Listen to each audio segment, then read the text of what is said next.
Hi friends, welcome to DTK Food and Travels.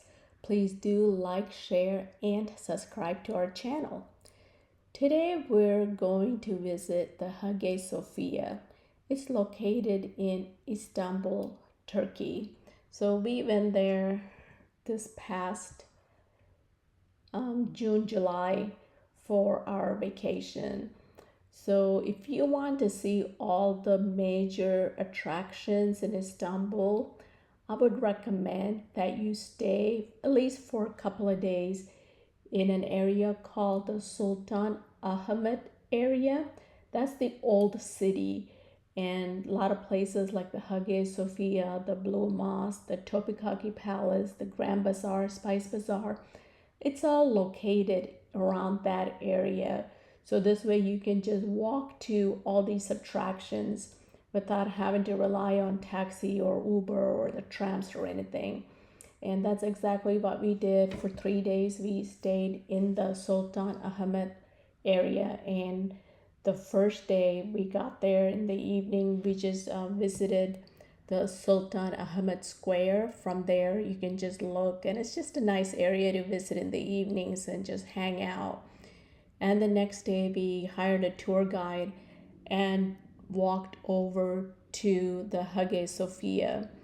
So the Hagia Sophia hours are from 9 a.m. to 4 p.m., but they are closed on Mondays. And this Hagia Sophia is close to the Topkapi Palace. So Hagia Sophia means divine wisdom. That's what the meaning of Hagia Sophia is. Hagia Sophia was built as a cathedral for the Eastern Orthodox Church during the reign of Emperor Justinian I around 532-537 CE. It has a massive dome, and its innovative architectural design influenced countless structures that followed. It's considered the epitome of Byzantine architecture and is said to have changed the history of architecture. It is said to have changed the history of architecture because of its pendentive dome.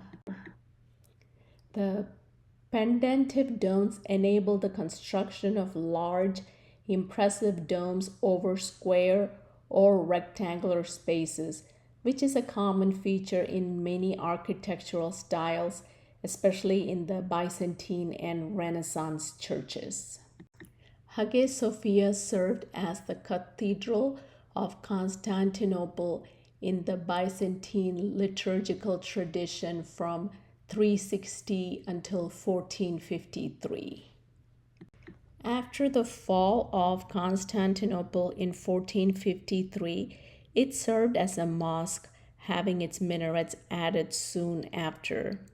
The site became a museum in 1935. It was redesignated as a mosque in 2020. In 2024, the upper floor of the mosque began to function as a museum again.